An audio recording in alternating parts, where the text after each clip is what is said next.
After 20 years of building together through dust, deadlines, and damn good ideas, Pace and Adam invite you to join them for honest conversations about the home building world. Welcome to Build Connected, where experience meets insight, powered by Diamond Home Restoration. Hey, everybody. Welcome back to Build Connected, episode 29. Adam, how are you today? I'm good. I'm great. It's Yeah? a Wednesday for us. We're shooting this right now, and middle of the week.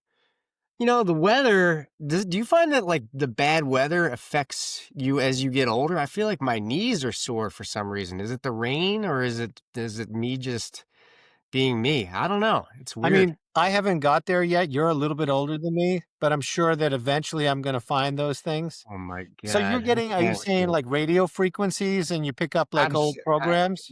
yeah. I think I'll take my tinfoil hat off. Maybe that'll help. Hmm. Anyway, things are good. You? How you doing? Doing very good. Nice little Veterans Day. Did something special. There's a lot of veterans in my family and friend circle, and it's nice to have a day where you give them an extra special thank you. Thankful every day, but yeah, it was a good Veterans Day. Yeah, it's funny. I had some time and I was kind of going through my closet, weeding some stuff out, and I came across my grandfather's old dog tags, who served in World War II, and um, it was random, right? I don't know. I just felt like going through my closet, and on Veterans Day, there I was, finding my grandpa's dog tags. It was cool. If I were you, I'd throw those right around my neck. I would wear those. Okay, All right, but what are we going to talk about today? let's talk about outlets.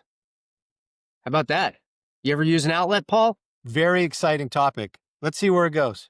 Yeah. Well, sometimes, you use a hair dryer. I can No, tell you spent some time on your hair. Man, I'm striking out. You plug your phone in? You do that, right? sure. Okay. Well, then this is for you. Maybe it's not for you, but I'm going to just keep dragging this on and see how long I can drag this on for. I'm holding you in suspense. Docking drawer outlets. You want an outlet inside of your drawer? There's a company that makes these very specific designed outlets for your drawers. And I've used these in my own house. We've actually used them on some projects, as you are aware of. But in the bathrooms is where we tend to use these the most.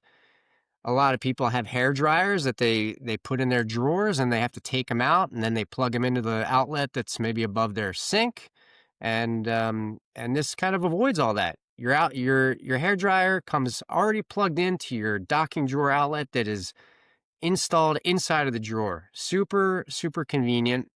And this company, the company is called Docking Drawers, and it's I think if you go to dockingdrawer.com, you can see all of the different flavors of outlets that they provide that go inside of a drawer. And some things that you utilize require more power than others, and they have specific outlets um, for 15 amps or 20 amps. They have outlets that take your little USB plug or your new, what is it? What is it? Pace USC. C. Thank you. Compact. They're coming out with these phones so quickly, and I'm just trying to keep up, Pace. I'm just trying to keep up. You're our tech guy. You're our in-house tech guy, so I Yep. can ask you these questions. Anyhow, yeah, it's a great product. It's convenient and they're safe and they're rated for this sort of install. But basically, what it is, it's a contraption that comes on an arm, and that arm gets mounted onto the back of the drawer, and it allows the power cord to comfortably and safely be routed through that arm and into the back of the drawer. So as you pull that drawer in and out, that arm reticulates. Um, so anyway, if you are looking for a solution because you're sick of cords hanging out of your drawer and unplugging and plugging things in, these are a great way to go. If you don't have an outlet behind your vanity, you will need an electrician to run that outlet for you. But look into it. Dockingdrawer.com, check them out. Love their product. Reticulates or articulates? Articulates. Did I Articulate. say I think that ultimately this is a cable management solution, right? When you just, if you were to have just an outlet at the back of a cabinet and your drawer were to come in and out, there's the risk of that cable getting pinched, getting stuck, getting tangled. This is actually on a smaller scale, very similar to like the back of a wall mount TV, right? It's an arm that manages a cable. It's a great product. I mean, like you said, there's a price that goes along with it. But it's especially if you have a tight area, and like the hair dryer is the best example of this. I mean, we do it for charging stations and stuff too, but the hair dryer, it's just such an eyesore to leave it out on the counter and plugged into that outlet next to the sink. If you can tuck it away and kind of clean up that area, I mean, there's real value for a lot of people with that. But it's something we've been using for God, a strong 10 years, I would say. Yeah, and every year they come out with something new and fresh, right? I mean, the USC plugs, right? Because those are fairly newish, but we have those junk drawers in our kitchen that we throw our phones in, and sometimes we got to take them out and plug them in. And my kids leave their phones on the kitchen counter, and there's plugs and cords everywhere. I hate it. So we installed one of these inside of our kitchen junk drawer, and now the phones just get all thrown in there and all plugged in one concealed place. It's nice. And, they have, like I said, they do sell other items too. I believe they have pop-up outlets, and that's a topic we discussed in an earlier podcast about how the code is changing on kitchen islands and that sort of thing, where you need these pop-up outlets. Those are an option as well. But anyway, yeah, it's worth taking a look if you're thinking about reorganizing your uh, plug-in stuff Yeah. that needs power. It makes me think of something really cool we did last year. I'm going to throw out the phrase drag train. Sorry, drag chain. It's a different product, but it's very similar in what it's accomplishing. So if you think about it like a factory floor where there's giant equipment, let's think about like a factory floor where they're making cars. There might be a giant robotic arm that's sliding back and forth over the factory floor, and maybe it's welding parts on your car. The thing that manages either the electrical or the air cables to that robot, they sit in a chain that moves along with it. And it's just so the cables don't get tangled. So bigger scale, more industrial scale, but same type of solution. Anyway, That's right. interesting. Moving on. What do you Last week, well, I was talking about insurance with you, and I threw out the phrase something like, in the future, the more boxes you can check, the better your rates will be on your insurance. And it just got me thinking to the very administrative nature of that. And there's no complete thought here. We're just spitballing here for a second, like we do. Um, is it really the best approach to have somebody create that checkbox, to go ahead and do it, and then to have another organization come out and make sure that the box is checked, right? Or is it better to just instill the philosophy of doing better, period? And there's always options. There's always maybe a lot of people hate this phrase, but a good, better, best approach to things. And, Who hates that phrase? I like that phrase. I like that phrase too, but there are Yeah. people that don't.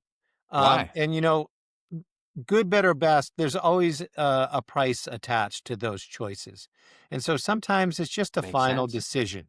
So you're trying to maximize what you got in your pocketbook, right? And get the best solution that you can afford.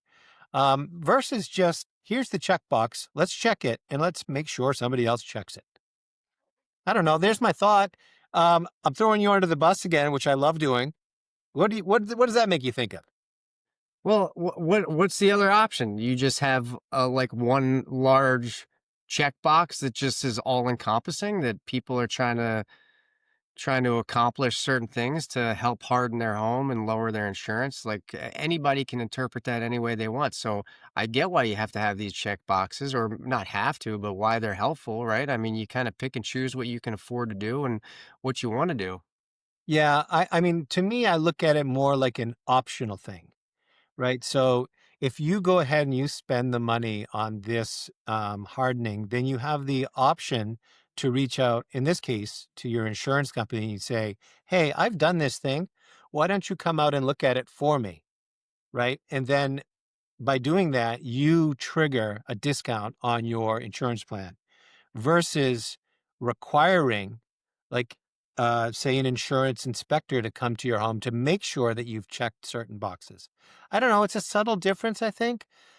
And I think I'm gonna use the phrase normal world, that would be totally fine. But I can see the extreme case because we live in California about having hundreds of check boxes and a whole bunch of people looking at those check boxes. I think it's about an extreme here in California.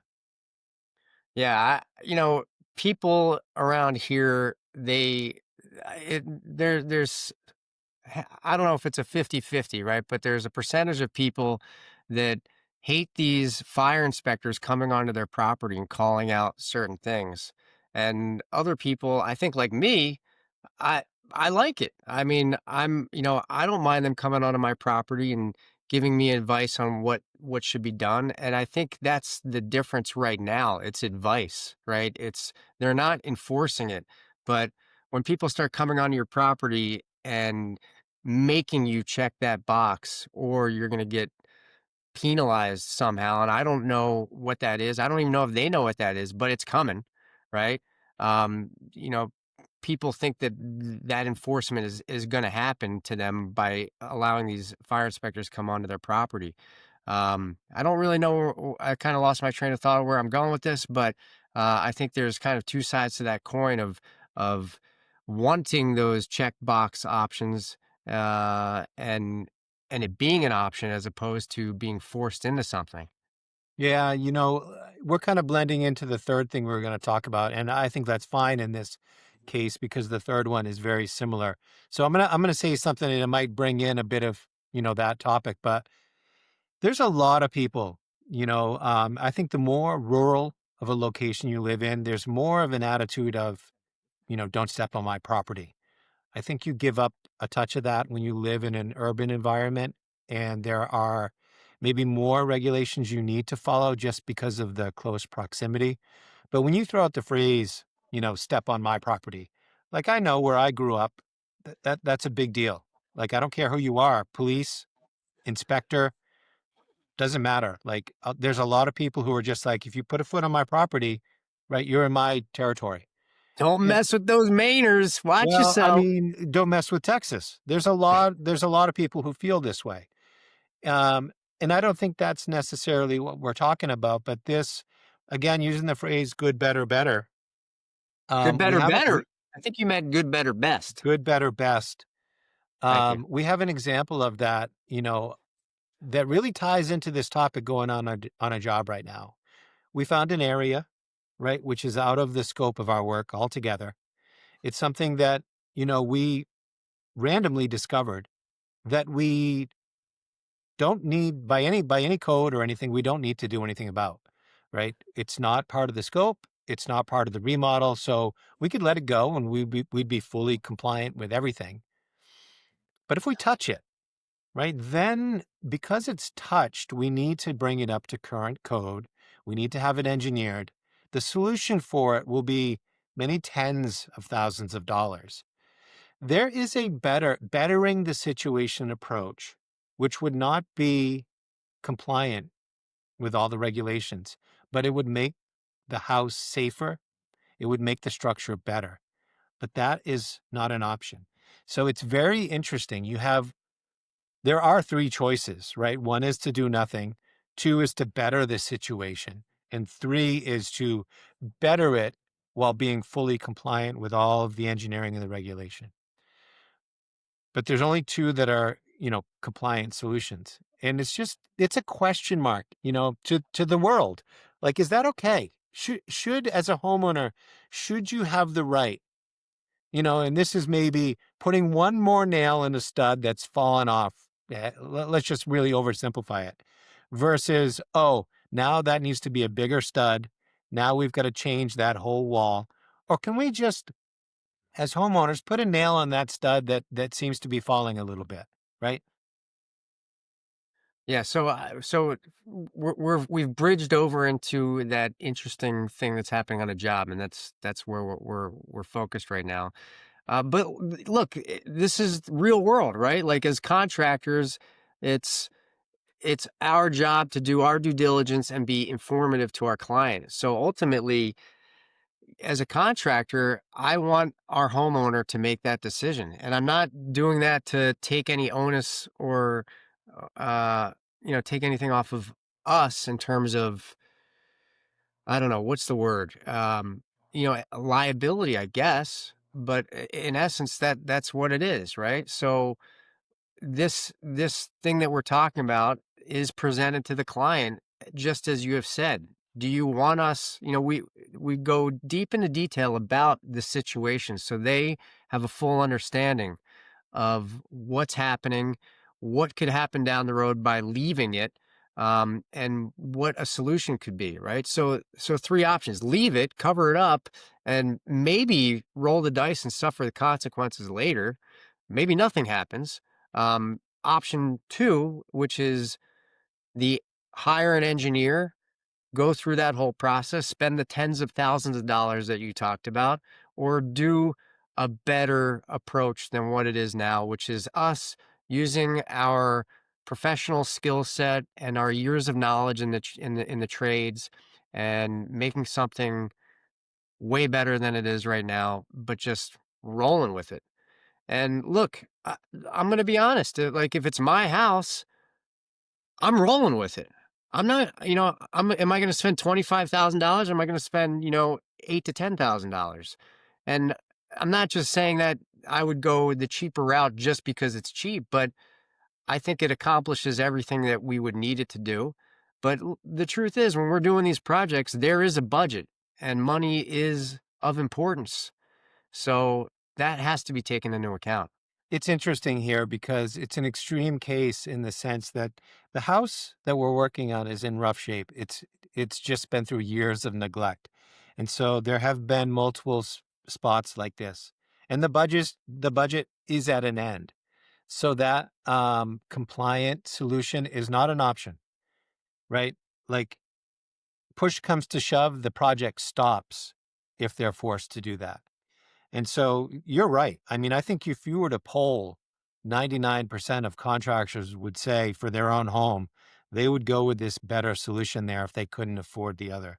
I think that's true of just people at large. And the question becomes, so why is the options in front of us, through your local authority, why is it different than what we want? And, I know this is a very slippery slope. I'm certainly not suggesting no permits. I'm certainly not suggesting no standards. But sometimes I think that there's room for bettering a situation. That sounds like so common sense to say out loud, but it's just not the reality. Yeah. I mean, look, this is also based on a lot of trust with your contractor, right? I would say most contractors would be like, "Oh, this is not required of us. This isn't part of the scope. We're just going to cover it up." I think if you hold a lot of trust in your contractor, you know that they're going to bring things to your attention and present these options to you. Now, this kind of thing that we're talking about, if this was a structural issue that could be something that could cause something major down the road, this would be a no-brainer. Bring in the engineer. Let's solve this the right way. I'm sorry, we should have made that distinction. This is not a structural integrity, life safety issue, but it could have aesthetic consequences. There you go, and that's important. I'm going to say it one more time. If it's a structural element that could have safety issues, this is a no conversation. This goes to the engineer, and we take it from there. Right. But yeah, as far as aesthetics go, there could be movement, in a floor down the road that could affect, let's say, the tile. So it's important that we get in front of the client and let them understand what could happen if they leave it or if they make one of these decisions. So I'm not saying there's an answer here. I think we're just being honest in the road that as a contractor, the road that we take in terms of presentation to the client. But like, I don't know what do you all think? Just Yeah. that's it. Yeah, and this is a question for us as a country. I mean, I think just the extent we want to be able to make these decisions. Anyway, I think it was fun bridging that gap, between our two segments. I mean, that's much more real to our truck conversations right there. I mean, that's a conversation we have regularly. No Um, doubt. anyway, I think that's a good place to stop. Thanks again for joining us. We'll see you next week. I'm Pace. And I'm Adam. See ya. Thank you. Thanks for joining us on Build Connected. For more stories, insights, and ideas, visit diamondhomerestoration.com or find us on Instagram and LinkedIn. We'll be back next week. We hope you will too.